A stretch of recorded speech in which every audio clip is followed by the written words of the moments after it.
Tonight on KQED Newsroom, the countdown to a Supreme Court confirmation vote. We hear from Congressman Swalwell on possible future investigations. Plus, federal investigators uncover widespread health and safety violations at a California immigration detention facility. And the man behind the popular satirical news site, The Onion, takes on big tech and Elon Musk in his new book.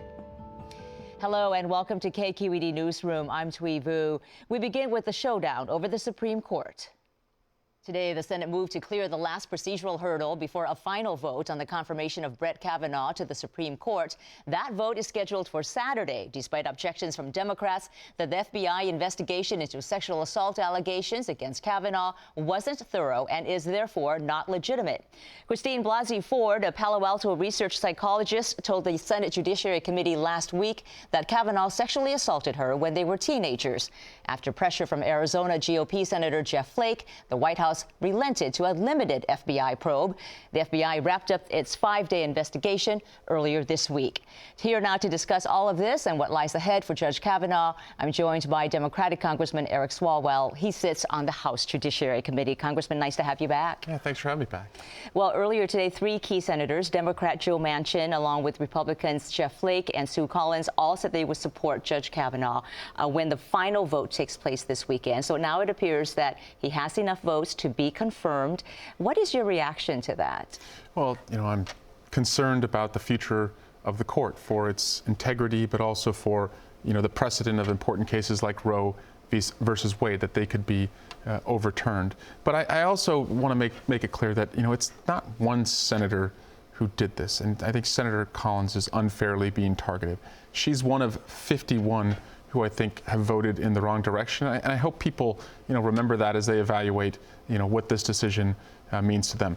In the House, we're not helpless. And what I think we can do in a Democratic majority House is to first demand that the FBI reports are made public so we can see if it was a thorough investigation. If you win the House in November. Yeah, and if there are gaps in what the FBI did, if there are witnesses who were not contacted who should have been, if there were victims who came forward but couldn't reach the FBI or didn't have their phone calls returned, we should consider whether we want to interview and investigate them to see if Judge Kavanaugh did commit perjury. I just think the Supreme Court is supposed to be a court of integrity, and we can't have any asterisks or question marks around any justice sitting on the court. And Democrat Jerrold Nadler is in line to lead the House Judiciary Committee, be the chair if Democrats take the House in November. And he's already saying he will call for an investigation of sexual misconduct and perjury allegations. But how would you interview Brett Kavanaugh if he's sitting on the U.S. Supreme Court? Well, I think the first thing you'd want to do would be to interview the 40 witnesses who have said that they tried to contact the FBI and were not heard because the administration, the White House, had put a leash on the FBI's investigation. I think you would want to start there. There's a lot of questions about whether Judge Kavanaugh was being truthful as he described his own drinking. Usually not relevant what someone does in high school or college, but when he's saying that there's no way he could have passed out, no way he could have committed this crime because he was always, aware of his surroundings, well, then we want to see if that can be corroborated or contradicted. So a lot of witnesses to interview, and of course, victims who said that they were not interviewed, like Dr. Ford. This confirmation process has divided the nation. Lots of people have contacted their Congress members over this. What have you been hearing from your constituents? It's very emotional, and I'll just say that I've been in back and forths with very good friends of mine, and have regretted some of the things that I've said and have tried to take a step back to not make it personal. But the stakes are so high, and this allegation is serious. I was a prosecutor for about 7 years in Alameda County, and working with sexual assault cases, I saw that every sexual assault victim comes forward in a different way. They're not given a manual on how you're supposed to be a sexual assault survivor and when you're supposed to come forward or what you're supposed to remember at the time, because you may have to recount it later. And I just heard different rings of truth from Dr. Ford as she testified. And when I hear people say, well, it wasn't corroborated, well, she is the evidence. She's the key piece of evidence. And a lot of times crimes occur when there's only one perpetrator and one victim and no one else around. Well, given that, Republicans are saying, there's no corroborating evidence against Kavanaugh. Democrats are saying the FBI investigation was a sham. There were many leads that weren't followed up. How does this reflect on the legitimacy of this whole process? Well, I think the original sin was the failure to give Merrick Garland a hearing a couple years ago. When Mitch McConnell did that, he made the process of having a Supreme Court nominee go through a confirmation very, very partisan, and it has devolved since then to where we are now, where a full and thorough investigation was not conducted, or it feels like it was really just rushed through to meet an arbitrary deadline, and I just fear what that could mean for the future. But Republicans have also accused Democrats of playing dirty politics in all this, right? That you wanted an FBI investigation, you got one, and now that the result isn't what you wanted, you're attacking the FBI investigation. Yeah, we wanted an FBI investigation, but we wanted them to pursue all leads. And to hear that people called an FBI tip line and were never contacted, I don't blame the FBI.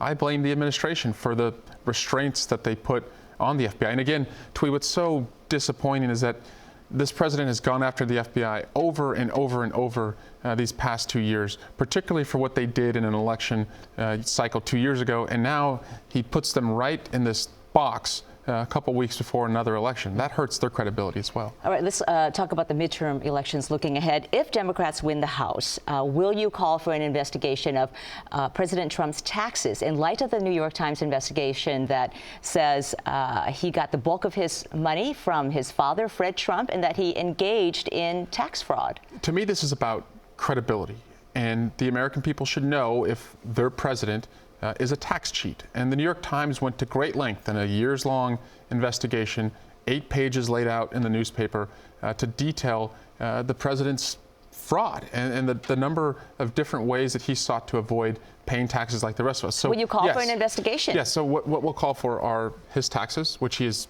refused to release despite promising it. Also, yes, an investigation into whether any money is owed to the U.S. government. It looks like New York is pursuing their own investigation as to whether any money is owed to the New York government. But there's a lot of investigations that the Republicans never conducted, whether it was on Russia, taxes, the president cashing in on the Oval Office, that must be conducted. And I think in a way that is fair to everyone, not just because you can do it, but because the American people deserve to know, and no one's above the law. Okay, I have to move on to some tech issues as well, because you also serve on the House Internet Subcommittee, and Facebook is based here in the Bay Area. The company recently revealed that there was a hack, and it affected about 50 million users. Plus, the stolen information could be used to gain access to many other sites where people can use their Facebook login credentials to access those sites. Do you think that tech companies like Facebook have grown so big that there now needs to be legislation to rein them in? Yes, I do. And I think a key piece of legislation that we need to pass in Congress is to have a national breach notification law. Right now, companies tend to follow the state laws. There's 49 different laws on how you notify consumers of a breach. I think because Facebook, they know no state lines, they are in every state, that there should be national standards for when, whether it's Equifax or Facebook or Target, different companies who've had breaches, that there should be a standard as to when you tell consumers. And ideally, that notification is sent out as soon as possible so people can, defend their own identities against other invasions that may occur. All right, Congressman Eric Swalwell, always a pleasure to have you. Thank you for taking the time. Thank you, Twee. Moving on to immigration, a new federal report has uncovered dangerous and disturbing conditions at an immigration detention center in Southern California. The facility in the town of Adelanto is run by the Geo Group, a private company under a contract with U.S. Immigration and Customs Enforcement, or ICE. Inspectors with the Office of the Inspector General paid a surprise visit there and discovered nooses made from bed sheets in 15 cells. They also found detainees were being denied access to timely and adequate medical and dental care. Also this week, a federal judge in San Francisco blocked the Trump administration from ending a program that gave protected status to hundreds of thousands of immigrants. Joining me now to discuss this are KQED News reporter Farida Jhabvala-Romero. And joining us via Skype from Los Angeles is ACLU staff attorney Michael Kaufman. Welcome to you both. Farida, let's begin with that ruling by a federal judge in California that blocks the Trump administration from ending temporary protected status for about 300,000 immigrants from 4 countries, El Salvador, Haiti, Nicaragua, and Sudan. So what happens now? Are they still subject to deportation? Well, the Trump administration had decided to end these humanitarian protections, temporary protected status for immigrants from the 4 countries that you mentioned. And so the first batch of them from Sudan were set to lose the permit to live and work in the U.S. in November. So it effectively halts potential deportation for them. Nationals from the other countries were set to lose them later on next year. And these are people who have been in the country for some of them for decades. They've had children here, set up businesses here. Yes, especially people from El Salvador, which is the majority of the people in the 300,000 that you mentioned. Many of them have lived here for over 20 years. They own homes, they have U.S. citizen children. So yes, a long time in the States. Are they still subject to deportation in the future, though? Well, what the judge did was a preliminary injunction. So this hold on the end of temporary protected status stays for as long as the judge decides the case. Okay. And Michael, one of your colleagues at the ACLU represented the plaintiffs in this case. And in Judge Chen's ruling, he pointed to disparaging comments President Trump had made against immigrants, going back to when he was still a presidential candidate. Why did Judge Chen think those comments were relevant in making his decision? Well, one of the claims that we brought in the case is that the rescission of TPS by the Trump administration was motivated by a racial animus against the Black and brown people who make up the recipients of TPS. And President Trump's comments, along with other statements by Trump administration's officials, make clear that the administration's efforts here were motivated in part by that racial animus and therefore violate the Equal Protection Clause of the United States Constitution. Okay, and the Trump administration has not yet said whether it will appeal this decision, as I understand it. Let's move on to the Inspector General's report on the immigration facility in Adelanto. And Farida, that report contains a host of alarming findings. What were some of the key problems that they noted? Well, inspectors with the Department of Homeland Security, which oversees immigration authorities, they found some serious violations to ICE's, Immigration and Customs Enforcement's own standards for detention. They found a disabled man in a wheelchair who had been confined to his wheelchair for 9 days and nights without being able to sleep on a bed. They found a blind man in what amounts to solitary confinement with limited English proficiency. They found people, detainees, have to wait weeks or months to see a doctor, and even longer to see a dentist, over a year. And nooses in cells. And nooses in cells, and these are made out of bed sheets hanging from vents in some of the cells that they visited. And that's particularly alarming to the inspectors because this is a facility that has a track record of 7 people who've tried to commit suicide there since 2015. And 1 person who actually died because he hung for himself. Michael, you've been to the Adelanto facility dozens of times going back over the past 3 years. What did you hear from the detainees that you spoke with? Well, the problems that the OIG documented at Adelanto have been around for a long time. I've heard from detainees reporting serious problems with the medical care at the facility, routinely denied necessary treatments and care, or having them delayed to the point that their conditions were significantly worsened. And when you saw the Inspector General's report, what was your reaction, Michael? Well, look, we've known about these problems for a long time, but I have to admit, even I had my breath taken away by some of the allegations in the report. Some of the comments from officials at the facility demonstrate a complete disregard for detainees' well-being.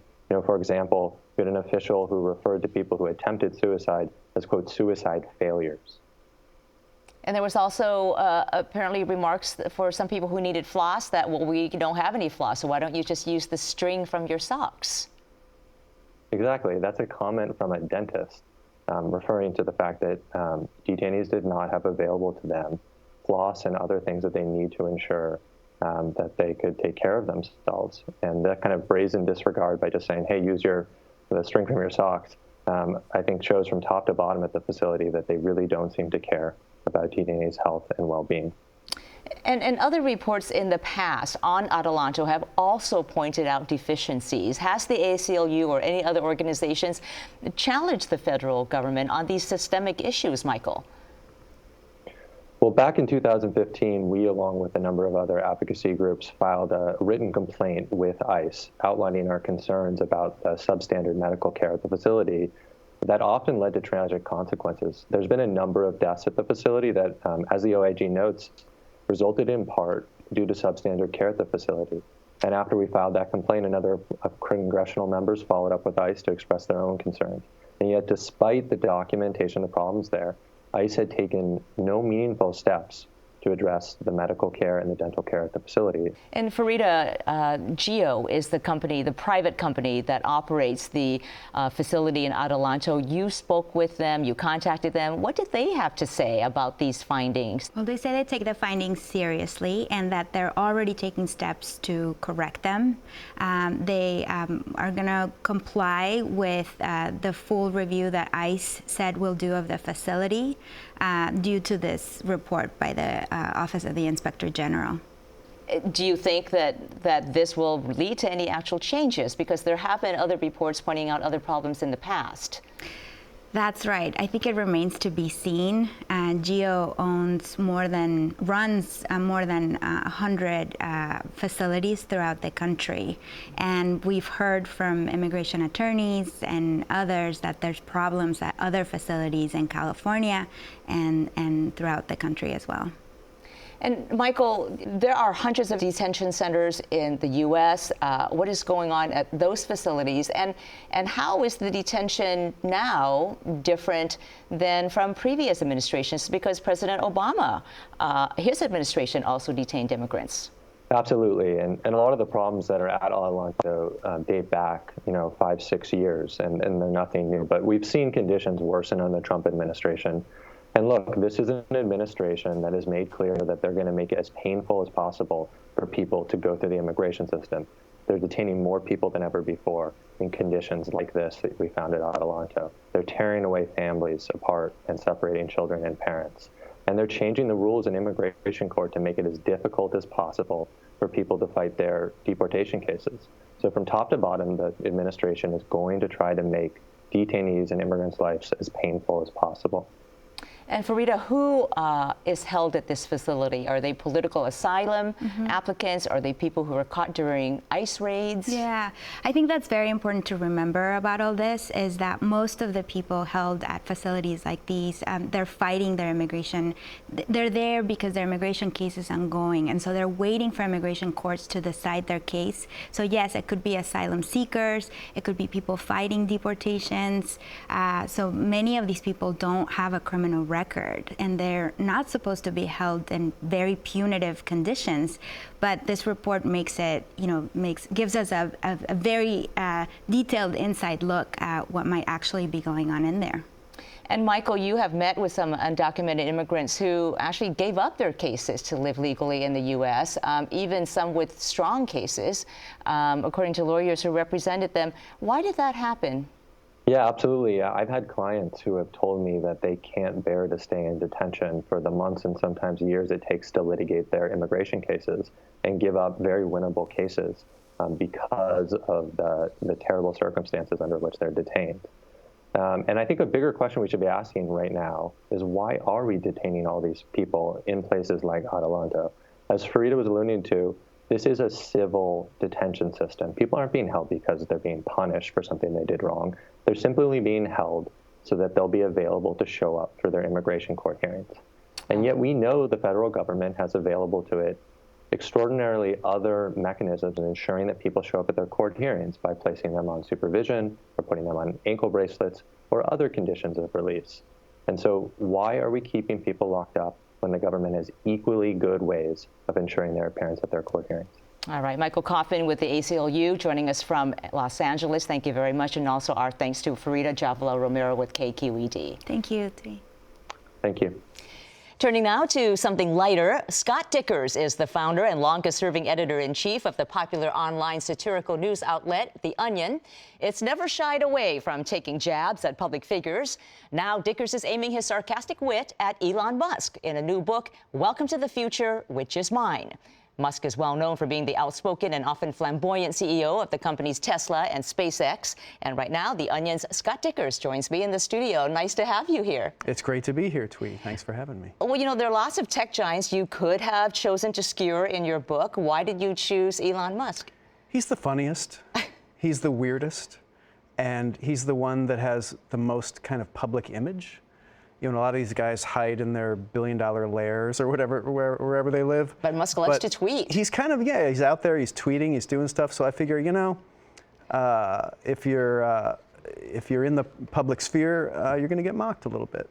Well, in your book, you include a number of what you call inspirational quotes from Elon Musk. And one of them is, the key to success is to ask yourself, what's the most ludicrous, most asinine, most futile thing I could possibly do, then make it happen. You don't like any of his ideas? Oh, no, I think his ideas are kind of cool. Like, I think on some level you have to admire someone that you satirize, but you also have to find them pretty ridiculous, because if it's too mean-spirited, then it's not funny or interesting, you know, so. Have you heard from him ever since you wrote the book? No, but in fact, he has been poaching writers from The Onion to create some kind of secret comedy enterprise or something. And I know a lot of the people who he's poached, and I contacted them to see, like, what's this project? What's going on? Radio silence. He's writing a book about you in retaliation. Maybe he's right. Yeah, that would be a big hit. Everybody wants to know about me. No, I think he's shuttling them to his private island, and he's going to hunt them for sport. That's what I think is going to happen. But first, he's going to shoot them there in a, you know, yeah, or maybe he'll SpaceX take capsule. them to his private planet, and there's like a, you know, a human hunting ground there, where he and other billionaires, like the Trump sons, for example, can hunt the most dangerous game. All right, I think you've got a sequel in the making. In the Maybe. meantime, I mean, you also poke fun at Mark Zuckerberg as well. He's not spared. Your book includes a so-called foreword from him, where he says, if you partake in this book, you must, quote, first give me all of your personal information. It's kind of a funny line until you think about, you know, the data breach they just had recently affecting 50 million users. Yeah, you know, there's so many times you'll write something and you'll think it's absurd and ridiculous or whatever, and then something in real life will happen. It's like, oh, I guess it wasn't that absurd after all. So yeah, no, this was a great opportunity to make fun not just of Elon Musk, but just kind of all of those tech billionaire celebrities, basically, is what they've become. So, you know, we make fun of Bezos in there, and Thiel, and even Richard Branson gets a couple of hits. You know, it's fun. Do you think that big tech is basically a big monoculture now? There's. I mean, I don't know much about it. Like, I don't live here, and I don't know, you know, any more than, you know, a common Midwesterner would know about it. But it strikes me as very amusing, and just like people who are sort of living on the cusp of the future and wanting to make the future, basically, with their inventions and with their money, and that's just fascinating to me. And aside from tech, we live in politically turbulent times right now. Does that make satire easier, since you seem to have no shortage of targets nowadays? Yeah, no, that's a hard question. You're interrogating me more than the FBI investigated Brett Kavanaugh. Ooh. I like beer.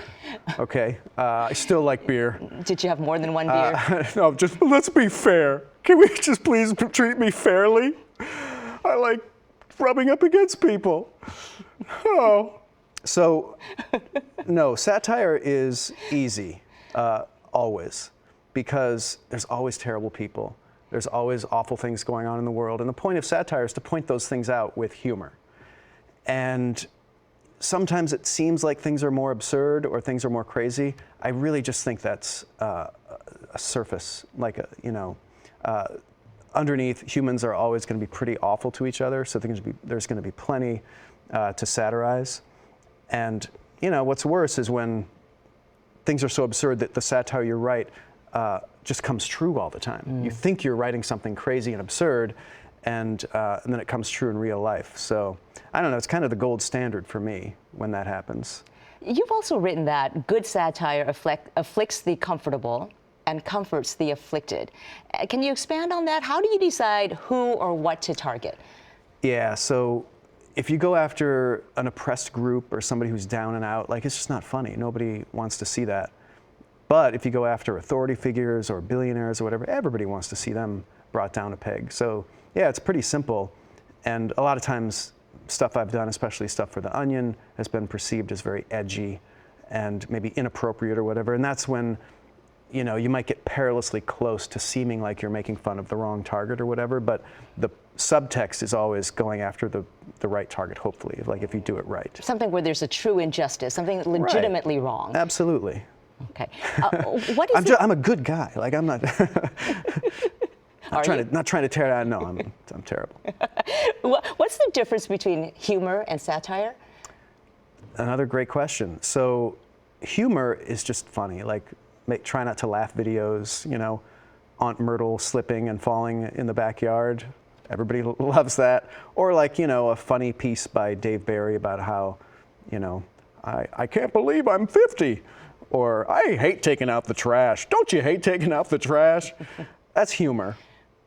But it's fleeting. Satire, well, it's fun, you know, it's good and it's good jokes. But satire is when you find something wrong with humanity or with the world, like you said, some kind of injustice, and you point it out through humor. So there's like a secret nugget. Nobody wants to be preached to. Nobody wants to be told what's wrong with them, but they all want jokes. So the jokes are like the honey on the spoon, and the satire, you know, the subtext is like the crumpled up medicine that they're getting with the honey. And is your goal to create something that's more enriching, more lasting, maybe even when the injustice is so horrible, something that maybe potentially heals? Yeah, because that's the other thing about humor is that it's a really underrated coping mechanism in times of tragedy. It's the thing that kind of reminds us that we're human. Because when there's a tragedy, we kind of revert to lizard brain or whatever. So yeah, I think it's super valuable. Just real quickly, only 30 seconds left, but has there ever been a moment or event that was so dark that you couldn't build satire from it? No.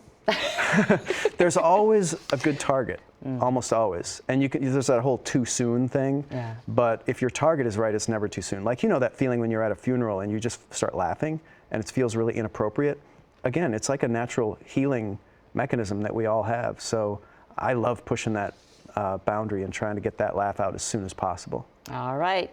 Scott Dikkers, founder of the satirical news outlet The Onion, and also your new book called Welcome to the Future, Poking Fun at Elon Musk. Thanks so much for being here. You're welcome. Great to be here. And that will do it for us. As always, you can find more of our coverage at kqed.org/newsroom. I'm Thuy Vu. Thank you for joining us.